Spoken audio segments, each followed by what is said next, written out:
Lori here. I'm back. I'm back to do kind of a video I've been wanting to do for a while, and this is going to be one of my major goals for the rest of this year, up until December. I want to really focus on reading sequels, and that is something that I am so bad at doing. I always get them, I buy them, I'm super excited for them, and then I just never get around to reading them. So I have about 15 sequels that I really have to get around to reading. Some of these have subsequent books, some of these just are endings. I'm not honestly totally sure. I'll find out when I'm in the middle of reading them. But I really want to make myself a little bit of accountable because I have a lot of sequels that I need to read. A lot. But the first one I want to tackle is The Deck of Ohms by Christina Lynn Herman. This is definitely going to be a book that I probably will read during Halloween because it's a little bit on the creepy side. This is the sequel to The Devouring Grey. I really liked The Devouring Grey. I thought it had like elements of Stranger Things, and that's been something that I really have liked recently. So I'm really hopeful that I like this, and this will definitely be a book that I wind up reading for that creepy time between September and October. So that's exciting. The next one is actually very apropos because it's Girls of Storm and Shadow by Natasha Ning. The third book, I think, is coming out this fall. It was supposed to come out this fall. And I know this book has some LGBTQ representation. It was a former Owl Crate book. I heard that this book it changes the game a little bit from what I've heard from someone that I follow.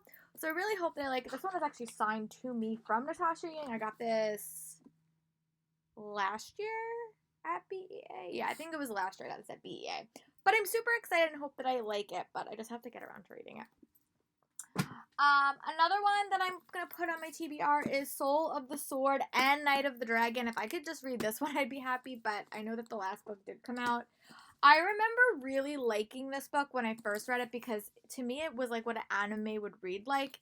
Don't watch a lot of anime, but that was like what everyone kept telling me. But yeah, I really hope this cover is just so pretty. So I really hope that I wind up liking this one as well, and then I'm able to complete the trilogy before the end of the year. That would be excellent.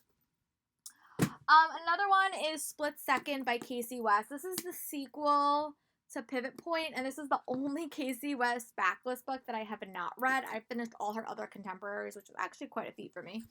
But this is like her science fiction duology, but it follows this girl that could see her future, so she can kind of see paths that she takes. And the first book followed her in two different timelines, like when she had to make a decision about who she wanted to live with. This book is the second book, so I really hope I like it, and I hope that I get around to reading it.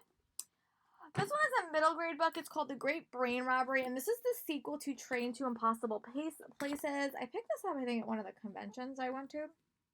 I like the first book. I didn't love it. I think I wanted a little bit more from it, but I'm hopeful that I might like this one, so I will probably give this a read. And then this is another duology I really need to catch up on, which is Soul of Stars, which is a sequel to Heart of Iron. I really enjoyed Heart of Iron. I've been trying to read a little bit more science fiction books. Ashley Poston is definitely one of my favorite authors, so I really am sad that I didn't wind up reading this. I was hopeful that I would maybe be able to get it signed, but due to all the COVID stuff, she's not touring for Bookish and the Beast this year, which is sad. But yeah, so this is one that I really hope that I can also tackle. Another one that I picked up at ALA was Graythorne by Crystal Smith. It has been so long since I read this book.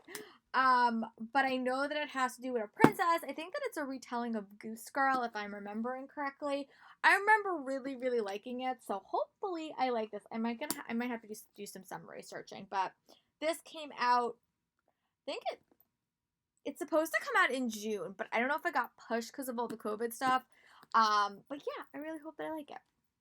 The Night Country by Melissa Albert is a book that I really struggled to read, I'll be honest. I read like a couple of pages and I was a little bit confused, so I'm going to give it another 50 pages to see if I can like it. I struggled a little bit with the Hazelwood, but this does follow Fitch, and that was the young man that I actually liked in book one, so hopefully I like this one once I get around to reading it, but I remember feeling a little bit lost in the details in the first half of the book. I also am going to complete the Always and Forever Lavra Jean series. I have to watch the Netflix movie, and then I'm probably going to read this book. It's very, very short. I really, really like this series. I think it's just so fun, and I really hope I like it. And this cover is stunning, by the way. So this is a sequel. This is a series ender that I really hope to complete before the end of the year. And then I have Unravel the Dust by Elizabeth Lim. This is the sequel to Spin the Dawn. I don't know if this is